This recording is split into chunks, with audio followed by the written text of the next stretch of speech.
अस्सलाम वालेकुम students, welcome to channel सायर मेडिकल लर्निंग। स्टूडेंट्स, आज हमने फार्मेसी टेक्नीशियन अनाटोमी फिजियोलॉजी जो हमने स्टार्ट की हुई है, डाइजेस्टिव सिस्टम के बारे में हम पढ़ रही हैं। डाइजेस्टिव सिस्टम में इससे प्रीवियस लेक्चर हम ले चुके हैं। आज का जो हमारा लेक्चर है स्टोमिक के बारे में है। स्टोमिक के बारे में जानते हैं। स्टोमिक का अनाटोमिकली स्ट्रक्चर देखेंगे, उसके बाद इसकी लेंथ देखेंगे, उसके बाद देखेंगे कि ये कहाँ पे प्रेजेंट है। सबसे पहले रीडिंग से स्टार्ट करेंगे। Stomach is like a muscular bag that connect above to the lower end of the esophagus and below the duodenum। सबसे पहले स्टोमिक क्या है कि इसका स्ट्रक्चर मस्कुलर बैग की तरह का है। जिस तरह एक बैग का स्ट्रक्चर है, जिस तरह एक मशकीजे का स्ट्रक्चर है, वैसे ही ये मसल्स का एक बैग है। जुड़ा हुआ है किसके साथ?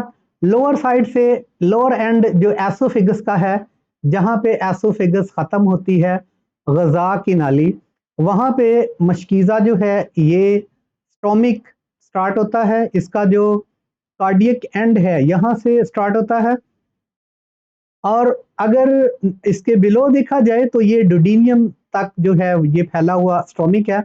और नीचे से जो स्मॉल इंटेस्टाइन का एरिया है डोडीनियम, यहाँ से वो स्टार्ट हो जाता है। ठीक है, अपर इसका साइड जो है वो जुड़ा हुआ है एसोफिगस के लोअर एंड पर, और इसका जो एंड है स्टोमिक का वो निचली साइड पे ये जुड़ा हुआ है डोडीनियम के साथ, जो कि स्मॉल इंटेस्टाइन का पहला पार्ट कहलाता है। डोडीनियम ये उसके साथ जुड़ा हुआ है। इसकी शेप देखते हैं, it is a J shaped organ. J shaped organ है, यहां से आप अंदाजा लगा सकते हैं कि ये किसी हद तक जे वर्ड के साथ मिलता है इसका कुछ स्ट्रक्चर। अब इसका अनाटोमिकली लेंथ देखते हैं। It is 10 inch in length, इसकी 10 इंच तक लेंथ है। Stomach is divided into following parts which are show in diagram. अब इसके कुछ पार्ट्स के बारे में आपको बता देता हूं। सबसे पहले एसोफिगस का जो लोअरिंग एंड है ये इसके कार्डियक नोच, हम कह सकते हैं कि इसके कार्डियक स्फिंक्टर के साथ जुड़ा होता है। आप इसको कार्डियक स्फिंक्टर या कार्डियक नोच कह सकते हैं। ये एसोफिगस के साथ जुड़ा हुआ होता है। ये गजा की नाली एसोफिगस है, और यहाँ से जो स्टोमिक है इसका पेक्टोरल, जो कार्डियक पेक्टोरल है, खसूसी तौर पे यहाँ से स्टार्ट होता है। उसके बाद ये सारा इसका सरफेस एरिया है। ठीक है, ये इसकी बॉडी है। ठीक है, इसके अंदर फूड आके स्टोर होती है। मुख्तलिफ डाइजेशन के प्रोसेस इस स्टोमिक के अंदर होते हैं। गैस्ट्रिक एसिड सिक्रेशन जो है ये इसके अंदर अंडेली जाती है गैस्ट्रिक ग्लैंड्स के जरिए। उसके बाद इसकी एनाटोमी देखी जाए, जहाँ पे ये खत्म हो रहा है, यहाँ पे ये ब्लू कलर में जितना भी एरिया है ये कहलाएगा या तो पाइलोरिक एंड आप इसको कह सकते हैं, या आप इसको पाइलोरिक कैनल कह सकते हैं। ठीक है, यानी यहाँ पे ये इसका ये जो ऊपर वाला इसका हिस्सा है ये हार्ट की तरफ है, इसलिए इसको कार्डियक स्फिंक्टर का नाम भी दिया जाता है। अब ये लोअर साइड पे जो है इसको हम पाइलोरिक कैनल्स का नाम या पाइलोरिक एंड का नाम देते हैं। ये एरिया इसका ब्लू जो है पाइलोरिक एंड कहलाएगा। उसके बाद यहाँ स्मॉल इंटेस्टाइन इसके साथ अटैच होती है, और इस एरिया से छोटी आंत शुरू हो जाती है। छोटी आंत के आगे हम देखेंगे 3 पार्ट्स हैं। सबसे पहला जो पार्ट है उसको हम कहते हैं डोडीनियम। यूं हम कह सकते हैं कि जो हमारा स्टोमिक है उसका एक सिरा जो है वो एसोफिगस के साथ अटैच है, दूसरा सिरा जो है वो स्मॉल इंटेस्टाइन का जो पार्ट डोडीनियम है उसके साथ अटैच है। यहाँ से भी आप देख सकते हैं ये एसोफिगस है। ठीक है, उसके बाद यहाँ से स्टोमिक स्टार्ट हो रहा है। उसके बाद ये सारा स्टोमिक का स्ट्रक्चर है जे शेप। उसके बाद इसका जो पाइलोरिक एंड है, ये स्मॉल इंटेस्टाइन का जो पार्ट डोडीनियम है वहां से इसका जो एंड है स्टोमिक का, और वहां से डोडीनियम स्टार्ट हो जाती है, स्मॉल इंटेस्टाइन का जो पहला पार्ट है। स्मॉल इंटेस्टाइन के बारे में जानते हैं। स्मॉल इंटेस्टाइन हमने पढ़ लिया कि डोडीनियम जो है वो स्मॉल इंटेस्टाइन का पहला पार्ट है। तो सबसे पहले स्मॉल इंटेस्टाइन के बारे में ही जानते हैं। The small intestine extends from the stomach to ileocecal junction. अब जो स्मॉल इंटेस्टाइन है वो कहाँ से स्टार्ट होती है? एक तो स्टोमिक से स्टार्ट होती है, जहाँ पे ये हमने पढ़ा था इसका पेलोरिक एंड है, वहां से स्मॉल इंटेस्टाइन का पहला पार्ट डोडीनियम से स्टार्ट होती है।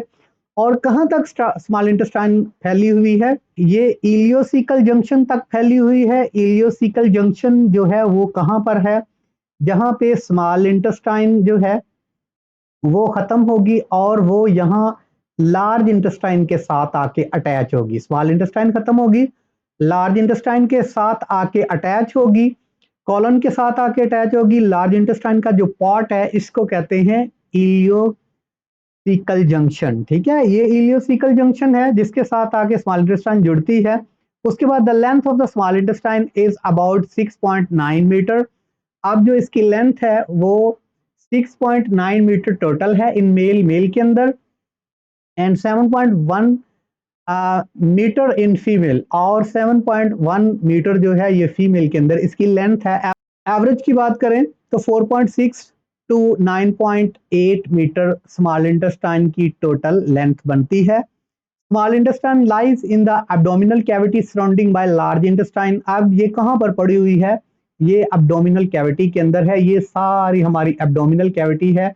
मेदा के जो खाली जगह स्टोमिक के जहाँ पे स्टोमिक प्रेजेंट है उसके नीचे खाली जगह, इसको कहते हैं एब्डोमिनल कैविटी। यहाँ पे सारी की सारी स्मॉल इंटेस्टाइन पड़ी हुई है और इसके गिर्द क्या है?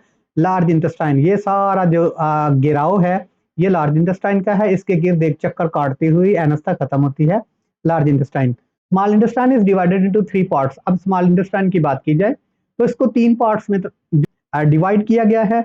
सबसे पहला पार्ट इसका 2.5 टू 3.8 मीटर है, इसको कहते हैं डोडिनियम।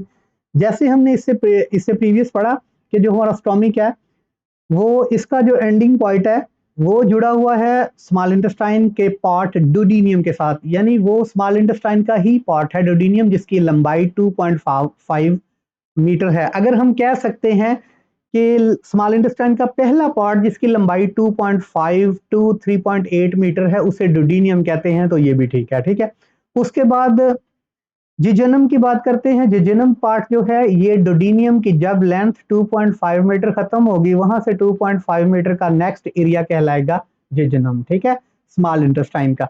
उसके बाद इलियम की बात होती है। इसका साइज जहां पे जिजनम 2.5 मीटर आके खत्म होगी 2.2 से लेकर 5 मीटर तक जो एरिया होगा ये इलियम का एरिया होगा जो कि स्मॉल इंटेस्टाइन का एक पार्ट है। अब बात आती है विली स्ट्रक्चर। एक स्ट्रक्चर स्मॉल इंटेस्टाइन के अंदर प्रेजेंट होता है उसको हम कहते हैं विली। ठीक है, अब क्या है कि स्मॉल इंटेस्टाइन के अंदर जो mucous membrane of small intestine है, स्मॉल इंटेस्टाइन के अंदर जो म्यूकस मेम्ब्रेन प्रेजेंट है has microscopic finger like projection.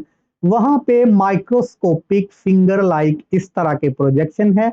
ये माइक्रोस्कोपिक स्ट्रक्चर है किसका? विली का, या हम कह सकते हैं कि ये स्मॉल इंटेस्टाइन के इलियम पार्ट का जो है ये माइक्रोस्कोपिक स्ट्रक्चर है। और यहाँ पे आप देख सकते हैं कि जिस तरह हमारी छोटी उंगली है फिंगर लाइक, ठीक है, इस तरह का प्रोजेक्शन सा बना हुआ है। असल में ये क्या है? इंटेस्टाइनल विली कहेंगे। Through which observation take parts. इसका मकसद क्या है स्टूडेंट्स? जितनी भी यहाँ पे न्यूट्रिएंट्स की ऑब्जर्वेशन है इसके अंदर जो है वो चली जाती है डिफ्यूजन के जरिए। इसके साथ जो है लिम्फेटिक सिस्टम की नालियां अटैच हैं। जो हमारे न्यूट्रिएंट्स हैं वो लिम्फेटिक सिस्टम के अंदर आते हैं। लिम्फेटिक सिस्टम से यहाँ पे ये मुख्तलिफ कैपिलरीज जो इसके साथ जुड़ी हैं या आर्टरीज हैं उनके साथ जुड़ी कैपिलरीज हैं, उनके अंदर ये जितने भी न्यूट्रिएंट्स हैं वो लिम्फेटिक सिस्टम से डिफ्यूजन के जरिए ब्लड कैपिलरीज के अंदर चले जाते हैं और फिर हमारी ब्लड स्ट्रीम के अंदर हमारे तमाम न्यूट्रिएंट्स जो हैं वो चले जाते हैं। लेकिन यहाँ हम सिर्फ अनाटोमिकली देख रहे हैं, तो अनाटोमिकली हमने स्मॉल इंटेस्टाइन के बारे में जाना, इसके पार्ट्स के बारे में, विली के बारे में, उसके बाद लार्ज इंटेस्टाइन के बारे में जानते हैं। यहाँ से स्टार्ट होती है, मैं आपको बता देता हूँ, इस जंक्शन से स्टार्ट होती है और ये एक पूरा चक्कर जो है ये काटती है और ये गिर्द होती है स्मॉल इंटेस्टाइन के। ठीक है, उसके बाद रेक्टम का एरिया और ये एनस नेक्स्ट डायग्राम में हम देख लेते हैं। लार्ज इंटेस्टाइन के बारे में जानते हैं। Large intestine extends from end of ileum to anus. ये कहाँ से स्टार्ट होती है? जहाँ पे स्मॉल इंटेस्टाइन जो है वो आके खत्म हो जाती है। यहाँ पे स्मॉल इंटेस्टाइन और लार्ज इंटेस्टाइन का जंक्शन है। अब इस जंक्शन वाले एरिया को जो है क्या कहेंगे? सेकम। इसका पहला पार्ट लार्ज इंटेस्टाइन का कहलाएगा सेकम। उसके बाद इसका ये एरिया, इसका ये इतना एरिया कहलाएगा असेंडिंग कॉलन। उसके बाद इसका ये एरिया जो डिनोट किया है मैंने ये ट्रांसवर्स कॉलन कहलाएगा। लार्ज इंटेस्टाइन का। उसके बाद ये इस चक्कर लगाती है स्टोमिक के साथ ही। उसके बाद इसका ये एरिया जो है इतना, ये कहलाएगा डिसेंडिंग कॉलन। उसके बाद जो है ये इसका एरिया कहलाएगा सिग्मॉइड कॉलन, ठीक है, सिग्मेटेड कॉलन है, ठीक है। उसके बाद इसका थर्ड पार्ट जो है वो कहलाएगा रेक्टम, इतना एरिया इसका कहलाएगा रेक्टम, ये एरिया इसका रेक्टम है। और उसके बाद इस एरिया को कहते हैं एनस, ठीक है, या हम कहेंगे इसको एनल कैनल। ये इसका सारा एरिया कहला रहा है एनल कैनल, ठीक है। तो रीडिंग इसकी कर लेते हैं स्टूडेंट्स, समझ आ जाएगी अगर कोई इसमें प्रॉब्लम रह गई है तो।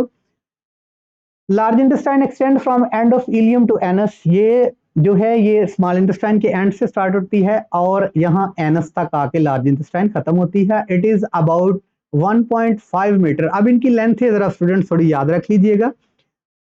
1.5 meter long, being on fifth of the whole extent of the intestinal canal, ठीक है। अब इसका ये कितनी लंबी है, 1.5 मीटर लॉन्ग है, being 1/5 of the whole extent of the intestinal canal, यानी ये तमाम जो इंटेस्टाइनल कैनल्स का टोटल रकबा बनता है ये उसका 1/5 पार्ट बनती है तकरीबन। Large intestine is divided into following parts. अब सबसे पहले हमने देखा पहला पार्ट जो यहाँ पे स्टार्ट हो रहा है वो इसका सेकंड पार्ट है। दूसरा पार्ट जो है ये इसका असेंडिंग कॉलन है। तीसरा पार्ट जो है ये इसका ट्रांसवर्स कॉलन है। चौथा पार्ट जो है इसका डिसेंडिंग कॉलन है, ये डिसेंडिंग कॉलन है इतना।